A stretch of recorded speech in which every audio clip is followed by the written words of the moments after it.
Hey folks, I wanted to do a quick Ultimate AI grappling guide for Undisputed 3 / Undisputed Forever. Been meaning to do it for a while, but just haven't got around to it. And today I guess I had the motivation to do it, because I don't tend to do much unless I got like that immediate drive or there's like external accountability. But yeah, we're going to just do this in the practice mode because you can adjust the AI settings and it's just easiest there. So we'll go UFC, simulation energy. Okay, so there are a few key things to know. I'll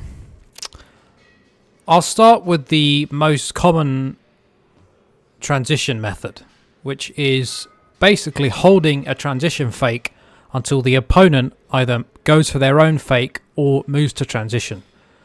If you transition during the opponent's fake, there is a chance of reversal, I believe. So the most consistent and safest way to transition is to go when the AI is going for their own transition. There's a very small window at the beginning of their own transition to where you can transition. So I'll demonstrate this now. Let's go ultimate. Quick thing, by the way, if you change a setting and then press circle or B on Xbox, it won't save the setting on this game, so you have to press the X button or the A button on Xbox to save the setting.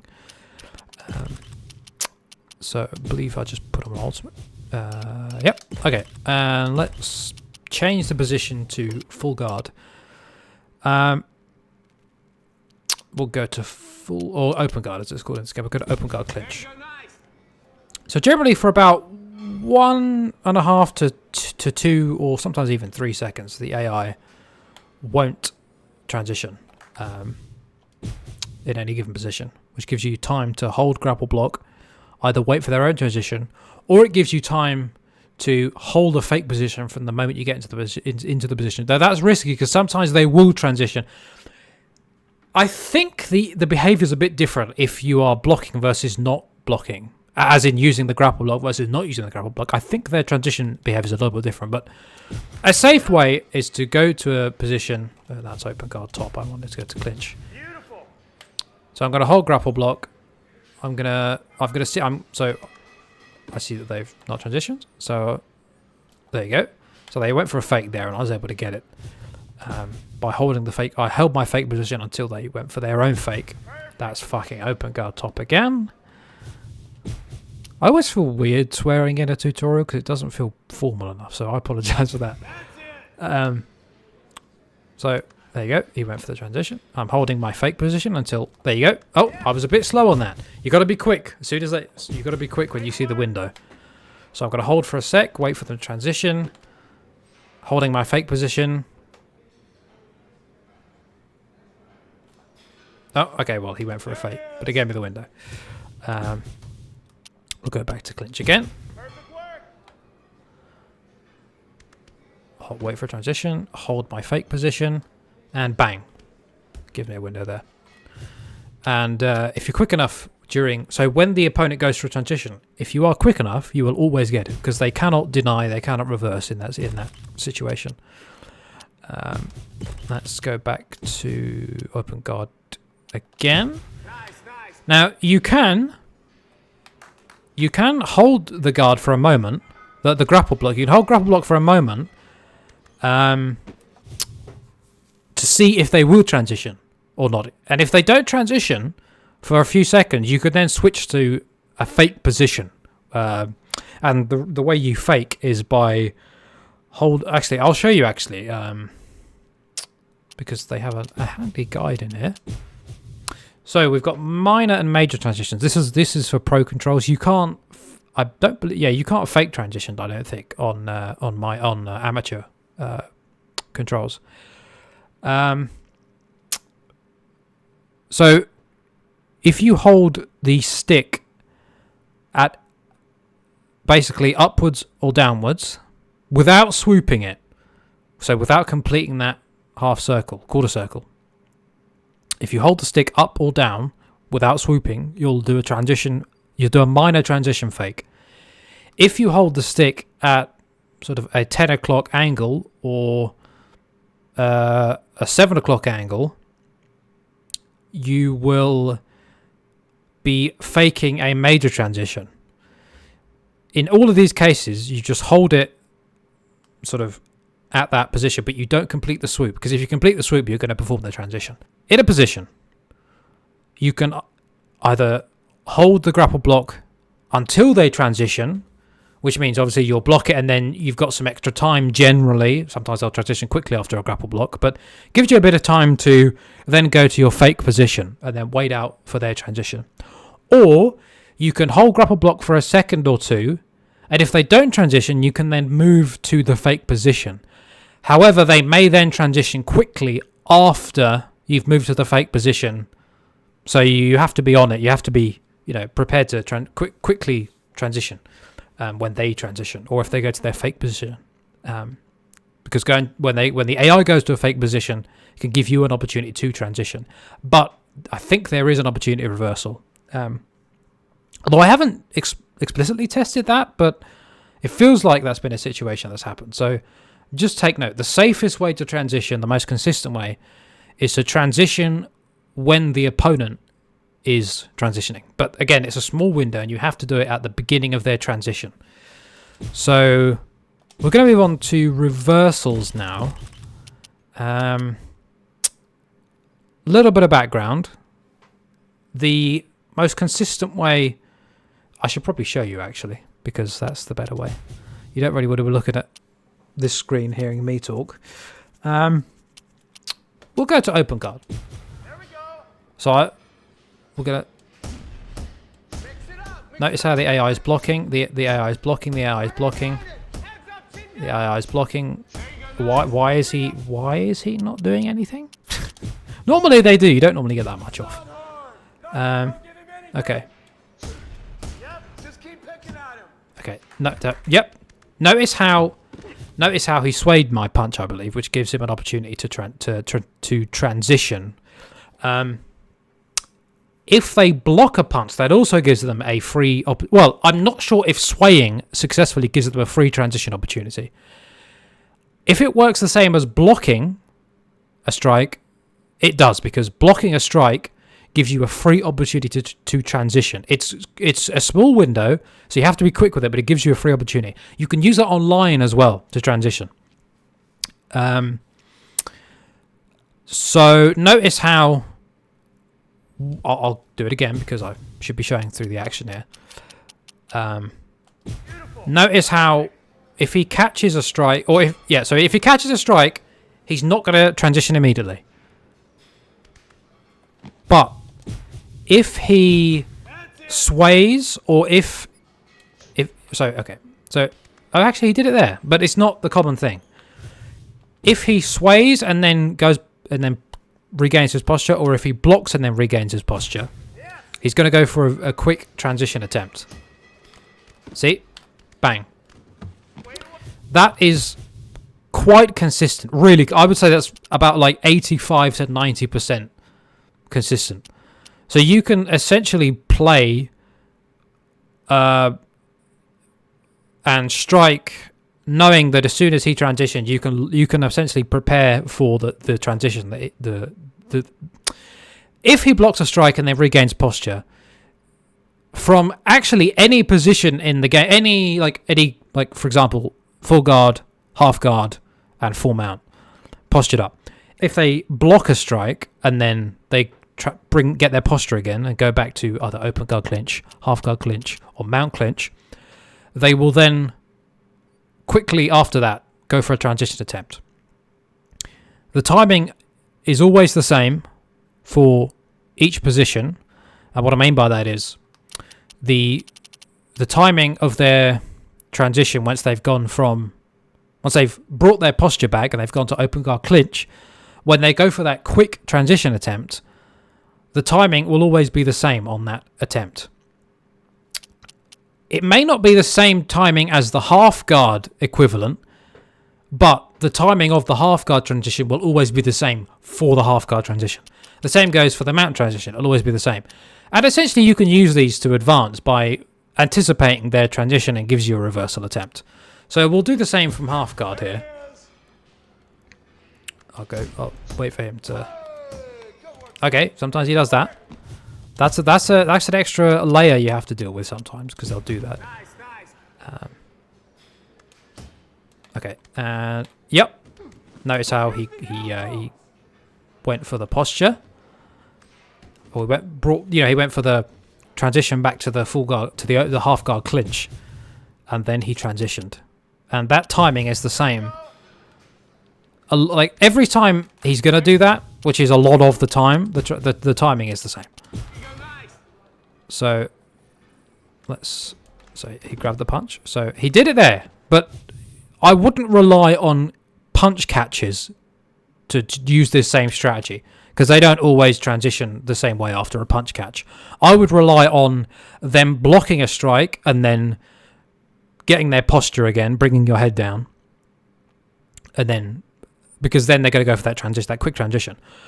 Or it could be occasionally they might sway a punch, and I have to test that more. I can't say for sure if that's the case, that they'll go for that same transition timing, but that may be an opportunity. But the safest thing, most consistent way, is if they block a strike, and then go for they brought the posture down.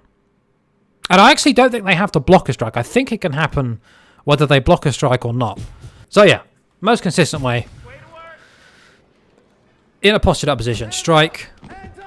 See, the timing is different on that one when he caught the punch. The timing is different. So best thing to rely on is when the AI blocks a strike.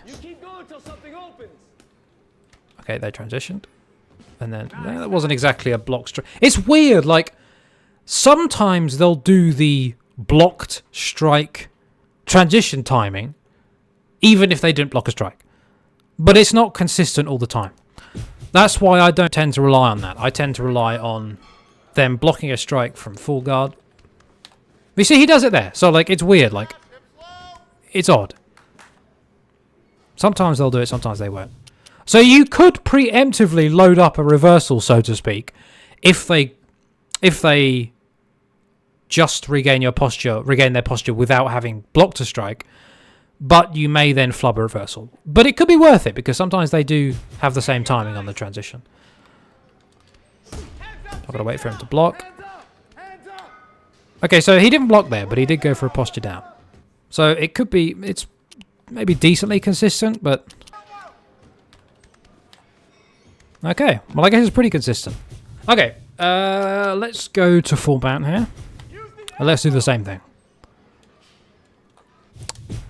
Can you please just grab a strike? Not grab a strike, don't grab a strike. Please block! Like, block and then... There we go. This is always the same. Same way as we did in half guard, same way as we did in full guard. So you can get a couple of shots off. Sometimes they'll go to their back. Okay. I see, the time was a little bit different there. A little bit different, even though he didn't block a strike. Or rather, because he didn't block a strike. So it's a little bit tricky. See, he's not doing it here. You could wonder then, maybe if you are striking, he doesn't block, but let's say you stop striking for a second and then he gets his posture back. It could still use the same timing as the strike block transition, so we say. There you go, got it. There you go. So in mount, I think sometimes when they catch the punch, the transition timing is the same as the block strike transition. But it feels a little bit different there. There we go. Take it if you got it. Yeah, it's a bit different. It's a bit different when they grab the strike. Okay, so we called that the block strike transition, which is not technically correct, but it's just shortening it a bit to make it a bit easier to, I suppose, to say.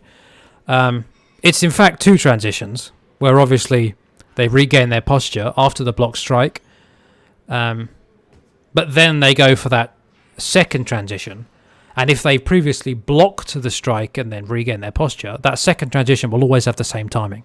Goes for full guard, half guard, full mount. But if they go for a non-block strike transition, for example, if they just regain their posture without blocking a strike, sometimes they can still have the blocked strike transition timing. I'd say you can try to rely on that a bit as well, but it's not quite as consistent. It's fairly consistent, but not as much. Like, it seems to vary a bit. Like, okay, so we're going to move on to ground and pound now. First off, just want to explain. On the feet, I prefer to use strike cancels as feints because there are dedicated feints in the game, but the AI won't recognize them as real strikes, I'm pretty sure. Whereas a strike cancel, which is tap a strike button and then hold block. Well, you can tap block, but I like to hold block.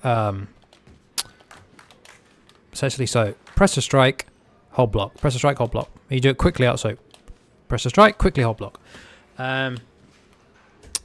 This, basically, the AI thinks this is a real strike, and they will react more often, which gives you more counter windows. So if you're just learning on the feet with the AI, with the ultimate, you can just spam strike counters because they take no stamina, and you can find the ones which work the best and then use, then counter. Good one I found is a stepping rear low kick feint. This is a strike cancel specifically. So stepping rear low kick. Oh, that was a step. Okay, so step rear low kick feint, and then bang, and then rear high kick. You can use a lead high kick as well, but a rear high kick I think is a little bit easier. What this does is it lowers the opponent's guard for just long enough to land a high kick, and this is pretty consistent. So I'll show you here. And also, you can fake this low kick pretty late into the animation, and I think the later you fake it, the better. It more of a chance to bring the guard down, I think. So, for example, there you go.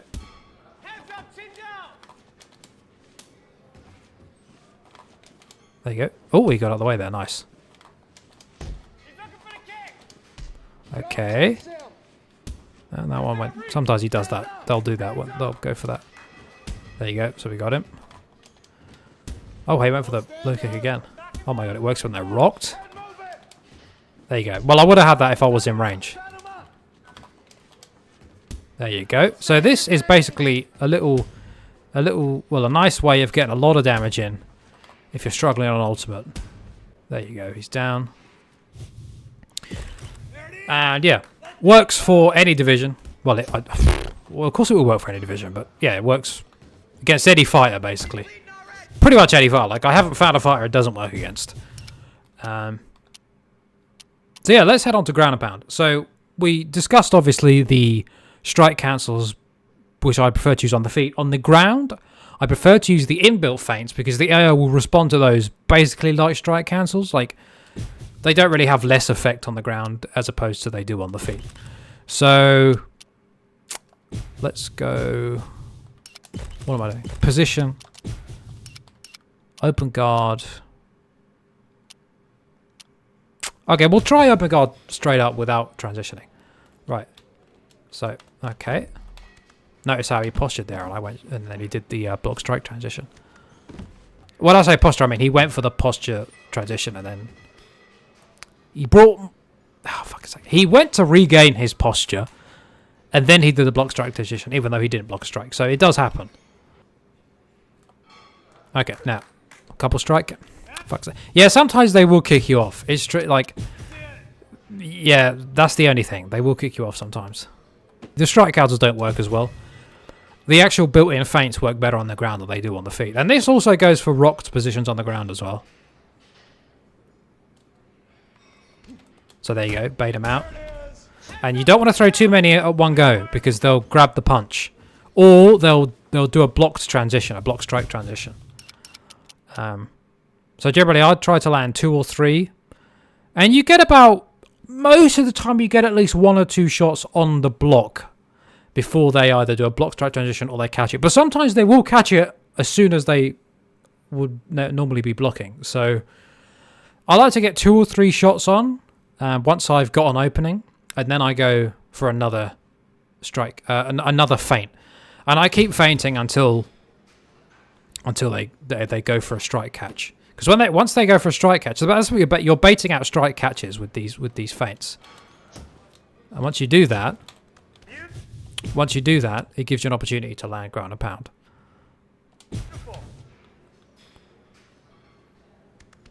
So I'll show you here. I'll just try to. I'm in the fake position. There you go. Looking for. Okay, interesting. See, sometimes they just won't respond. Unless I'm an idiot and I wasn't using it right. No, I was. So actually, I wonder if they're the same thing as strike. The animation looks the same. So maybe they just built them in as strike cancels here. There you go. Couple shots. Sometimes they'll transition quick, you see.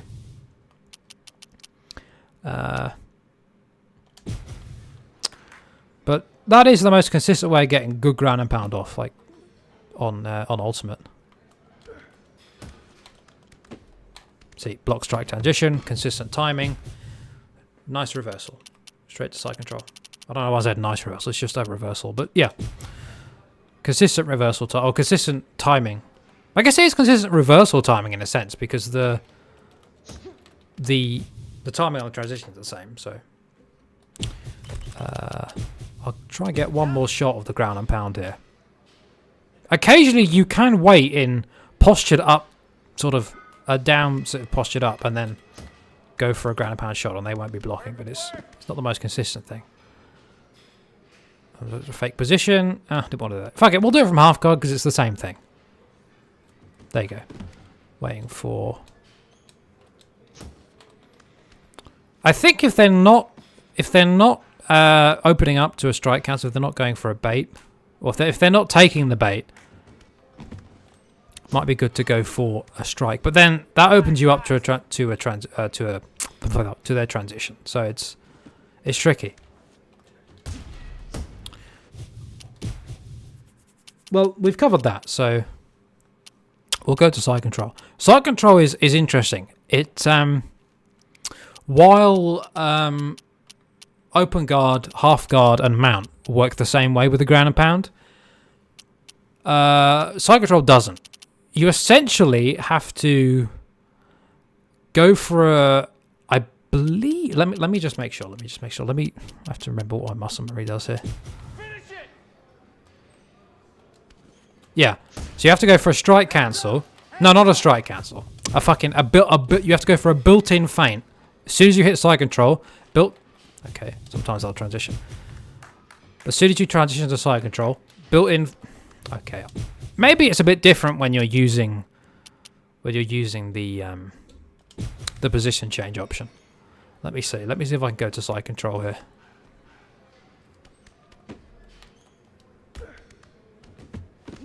Notice there I provoked him with the strike, and that makes him transition. Not all the time, but it does. It does often. Right. So strike cancel and then ground and pound. Reason is, if you go straight for ground and pound as soon as you hit side control, they'll just block it. And once they block it, they'll go for a transition back to the feet. Or they'll just go, they'll go for a transition. So in side control, the rule's a bit different. You have to go for a strike cancel, but the timing, you have to wait after the strike cancel. You have to go strike cancel, wait a little bit, and then ground and pound. And usually you can get 1 or 2 shots off. And you can repeat that, I think, a few times. Or at least a couple times. Excuse me. I will go back to side control, actually. I'll try it again. Let's see how it works. What am I doing? Bang. There you go. And we're using the strike cancels. Yep, couple shots. Go for one again, bait it out. Let's go back to side control.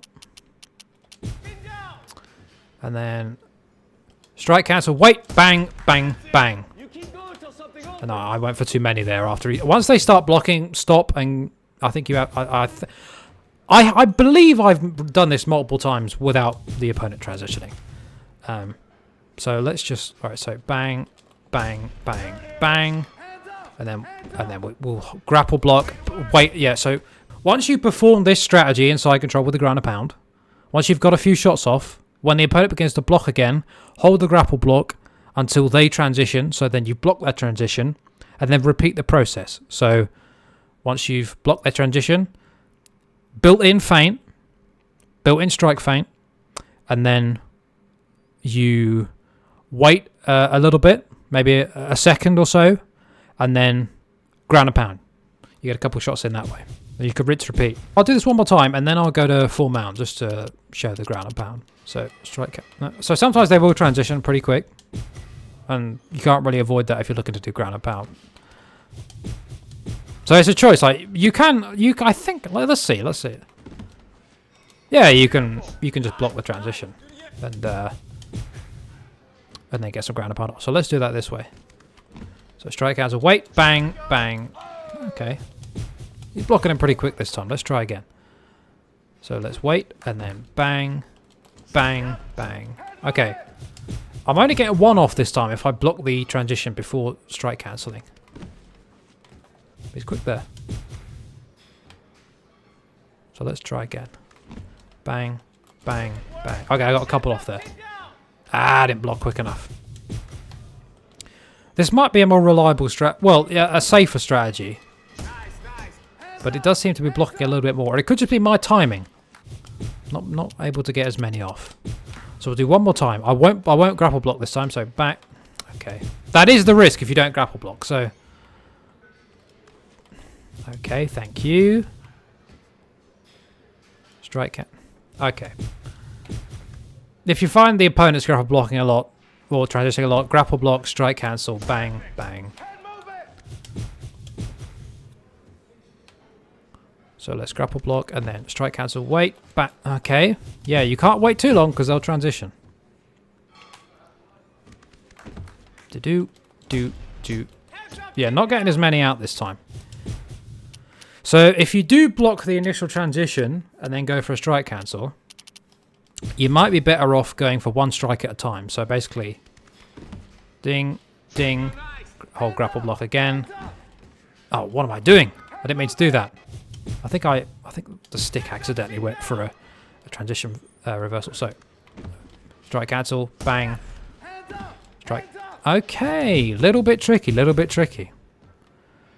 think you can repeat it. Okay. The best play might be, because I think yeah, the AI transitioning immediately here. I think this is just a position change situation. This doesn't happen all the time this often in general play, for what I can remember anyway. So in that sense, you're generally safe-ish using the no grapple block, no initial grapple block, going straight for a built-in feint, waiting for a moment, and then striking. I find success with that. The only thing you do is occasionally the AI will immediately transition. So it's a bit of a risk. But if you can get the ground and pound off, you do get a good bit of ground and pound off, obviously. You get more off, I think, that way than you will by initially grapple blocking their initial transition and then doing the built-in feint and then going for the ground and pound. Let's get him out now. Fake position. Bang. Okay, now, strike cancel. He went for a strike catch. That's what we're looking to bait out. Fake position. Bang. Posture up. Okay, sometimes he doesn't bite. Sometimes doesn't bite. That may depend on the AI you're fighting, as in the fighter, because they have different AI presets. That's backman. What am I doing? Okay, just a quick thing. If I ever say strike cancel in the context of ground and pound, I mean the built-in feints, because I'm so used to saying strike cancel. If you use a built-in feint from a posture up ground and pound position, and then the AI doesn't bite on it, you can then let the left stick go for a moment, so then you sort of huddle close to their chest, and then wait for a moment, and then posture back up for a ground and pound shot, because they don't always block. But that's more of a sixth sense kind of thing. Once you do it enough, you kind of get a sense for it, but I couldn't necessarily give you the precise timing on that. Yeah, you see, I think that reversal time is a bit different because he grabbed the punch.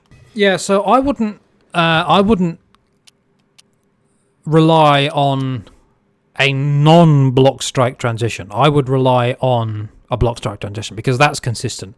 Sometimes you can get the same effect as a block strike transition when they just regain their posture without blocking a strike first. Sometimes they'll do the same transition timing as we showed like in full guard. Once they regain posture and then they'll go for a transition. Same way as if in half guard they regain the posture, then go for a transition. If they do that without blocking first, sometimes you'll get the same timing as a block strike transition version of that, but it's not as consistent. So I recommend relying on the block strike transition. And yeah, that is a good way to practice reversals, and generally it's always the same timing for that particular position. Okay, so the game crashed, but I mean we were basically at the end anyway, so we covered all of the main elements. This does apply to online as well, but mostly the blocked strike transitions, which you can use online. Well, actually, what also works is if the opponent is going for a transition, you can transition as well. But those two things work. But obviously, the timing of the reversals and all that, obviously, playing online, it won't apply. Which is, yeah. So when I play online, my grappling is not very good because my timing is so off. I'm so used to the opponent, to the AI grappling, that is the one, not a downside, but like you can get very mechanically good at it, but like online good is different because the timing is just, it's not always the same. So it's one thing you have to get used to if you're playing online through Parsec. But besides that, if you're playing just the AI, and the AI is fantastic, so that's how you can transition against the AI. That's how you can reverse against the AI, and that's how you can get ground and pound off against the AI. So I hope you like the video, and if you want me to do any more, if there are any specific Undisputed 3 tutorials you want me to do, I'll probably do one for striking as well. I think I'll do a striking one at one point, probably soonish. Not sure exactly when, but soon enough. I'll do a striking one, and not sure. I suppose I could do a clinch one. I should mention these same principles of transitioning apply to the clinch as well. So you can do the same thing there, except for the strike. The strike cancels in the clinch, which you do want to use actual strike cancels in the clinch. You will notice that on Ultimate, the AI will catch knees from tie clinch basically all the time. You can use a strike cancel to bait out a strike catch, but it is unwieldy, let's say, on the controller. It works, but again, it's kind of tough to pull off, and I don't really strike from the clinch. I just go to the ground, to be honest, because it's not worth it, because the downside is you're going to get taken down and then you're on your back. So while it works, it's like, I don't think it's worth it in the clinch. But the transition methods, waiting on the AI to transition, and their timing in the clinch is much more sixth sense. Once you play it enough, you'll find their timings. Specifically, one that I'm pretty used to now is if the AI has you in double underhooks, you can wait there for a few seconds before they go for a suplex most of the time. And before they go for a suplex, there's a short tell where their hands move a little bit on your back. And when they're in that fake position, then you know in about half a second or so they're going to go for the transition. So you can prepare yourself to reverse, and then once they go for the transition, you can reverse it. The suplex, that is. It's not really a suplex, it's more of a throw. But yeah, once they go for the throw from double under clinch, once you see them in the fake position, about half a second later, they're going to go for a transition for the throw. So then you can get that reversal ready, and then once they go for the transition, you can go for the reversal, which gets you into full mount, which is very advantageous, obviously. So hope you enjoyed it. Let me know if there are any other things you'd like me to do a tutorial on. And I haven't done an outro in so long, I've actually forgot what I normally say. I'll see you in the next one. Yeah, thank you for watching. And see you in the next one. Take care, my friends. Bye-bye.